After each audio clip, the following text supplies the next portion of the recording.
ঈদ আসলে বাড়ির বউ বা মেয়েদের কাজ একটু বেশি বেড়ে যায়। সো হ্যালো এভরিওয়ান, আসসালামু আলাইকুম। আপনারা সবাই কেমন আছেন? আশা করি সবাই অনেক বেশি ভালো আছেন। আলহামদুলিল্লাহ, আমিও ভালো। নতুন একটা ব্লগে আপনাদের সবাইকে ওয়েলকাম জানাচ্ছি। আশা করব সম্পূর্ণ ব্লগের সঙ্গেই থাকবেন। এই ভিডিওটা হচ্ছে 2 দিন আগের করা, মানে ঈদের আগের দিনের ভিডিও। আজকে করা হচ্ছে আর কি, এডিট করে ছেড়ে দিব। তো প্রথমেই বললাম যে ঈদ আসলে বাড়ির বউ বা মেয়েদের কাজ একটু বেশি বেড়ে যায়। দৈনন্দিন কাজ যেগুলো থাকে সেগুলো কাজ ছাড়াও দেখা যায় বাড়তি কিছু কাজ করতে হয়, এক্সট্রা কিছু কাজ, যেগুলো কাজ আর কি প্রতিদিনের রুটিনের ভিতরে থাকে না। তো যাই হোক, ফ্যানটা অনেক বেশি ময়লা হয়েছিল।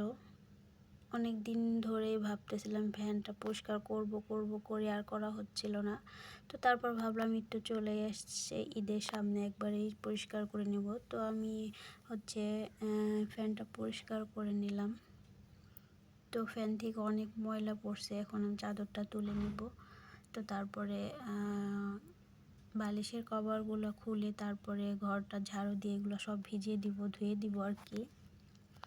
তো যখন আর কি বিয়ের আগে নিজের বাড়িতে ছিলাম আর কি, বাবার বাড়িতে, তখনও কিন্তু ঈদ চলে আসলে দেখা যায় তো যে মায়ের হাতে হাতে কিছু কাজ হেল্প করে দিতাম। তো মেয়েরা আসলে এরকমই, যে মায়ের সঙ্গে থাকলে দেখা যায় মায়ের সাথে সাথে মায়ের হাতে হাত রেখে কাজ করা হয়। বিয়ের আগে মেয়েরা মায়ের কষ্ট দেখে মাকে একটু সাহায্য করবে, একটু কাজ করলে মা আরাম পাবে, সেজন্য আর কি করে থাকে। আর বিয়ের পরে হচ্ছে মেয়েরা বাধ্য হয়ে করে, নিজের সংসার করতেই হবে, নিজে না করলে করার কেউ নাই, সেই জন্য আর কি করতে হয়। বিয়ের আগের আর পরের অনেক পার্থক্য আছে। তো বিয়ের আগে ইচ্ছা হলে করলাম, না হলে না করলাম, কোনো প্যারা নাই। তো বিয়ের পরে কিন্তু ইচ্ছা হলেও করতে হবে, না হলেও করতে হবে, এটাই।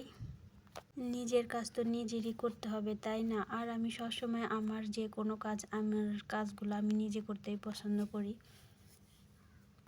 আমার কাজগুলো আমি আমার মতো করে নিই, আমার কাজ আমার কাছে ভালো লাগে। আমি নিজের কাজ নিজেই করতে অনেক বেশি পছন্দ করি আগের থেকেই। স্কুল কলেজে যখন পড়াশোনা করতাম, দেখতাম আমার ফ্রেন্ডরা কোনো কিছু দরকার হলে, ফর্ম ফিল আপ বলেন বা কলেজ বা স্কুলে যে কোনো একটা দরকার হলে দেখা যায় বড় ভাই নিয়ে আসতো, না হলে বাবা নিয়ে আসতো, তারাই মানে কাজকর্ম করে দিত। কিন্তু আমি সবসময় আমার নিজের কাজগুলো আমি নিজেই করার চেষ্টা করছি, নিজেই করছি। সেই কাজ যত কঠিনই হোক আর যত কষ্টই হোক, আমি সবার কাছ থেকে জেনে বুঝে নিজেই করছি, নিজেই করি। এতে নিজেরও একটু জ্ঞান বাড়ে, বুদ্ধি বাড়ে। নিজে করলে নিজেরও একটু ভালো লাগে, যদিও কষ্ট হয়, প্যারা হয় অনেক, তারপরও নিজের কাজ নিজে করার মধ্যে শান্তি অনেক বেশি। তো নিজে চলাফেরা করা, একা সব কিছু একা করতে আমার ভালো লাগতো আগের থেকেই।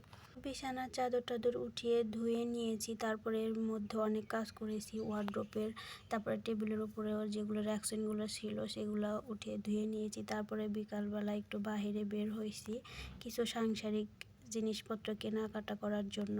আজকের ভিডিও এই পর্যন্ত। সবাই ভালো থাকবেন, আল্লাহ হাফেজ, ধন্যবাদ সবাইকে।